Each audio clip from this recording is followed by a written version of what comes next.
నా డెలివరీ అయ్యాక ఆడపిల్ల పుట్టిన పాపని కింద పడేశారు. అసలు ఎవరు పడేశారో ఏంటి అనే ఇన్ఫర్మేషన్ అయితే ఈ రీల్లో టోటల్ చెప్తానండి. నాకు ఇప్పటికీ గుర్తుంది ఏంటంటే, డెలివరీ అయ్యాక ఐసీయూ నుంచి రూమ్కి షిఫ్ట్ చేస్తారు కదా. అయితే నా డెలివరీ గవర్నమెంట్లోనే అయింది. అందరినీ ఒకటే పెద్ద హాల్లో షిఫ్ట్ చేస్తారు ఆఫ్టర్ డెలివరీ.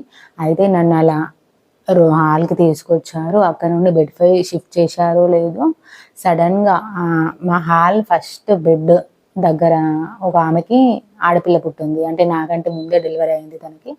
అయితే తన హస్బెండ్ వచ్చారు. పాపని కోపంతో తీసుకుని ఆడపిల్ల పుట్టిందని సడన్గా కిందికి విసిరేశారండి. అసలు హాస్పిటల్ అంతా హాల్లోనే నిండిపోయింది. హాస్పిటల్ స్టాఫ్ అందరూ కలిసి ఆయన్ని అయితే బయటికి నెట్టేశారు. ఇందులో ఒక హ్యాపీ ఏంటంటే, బేబీకి మాత్రం అసలు ఏం కాలేదు. ఎందుకంటే మనం బేబీస్ పుట్టగానే ఒక సాఫ్ట్ లావుగా ఉంటుంది కదా, బేబీని క్యారీ చేసేది, చైన్ పెట్టేస్తాం బేబీని పడుకోబెట్టి.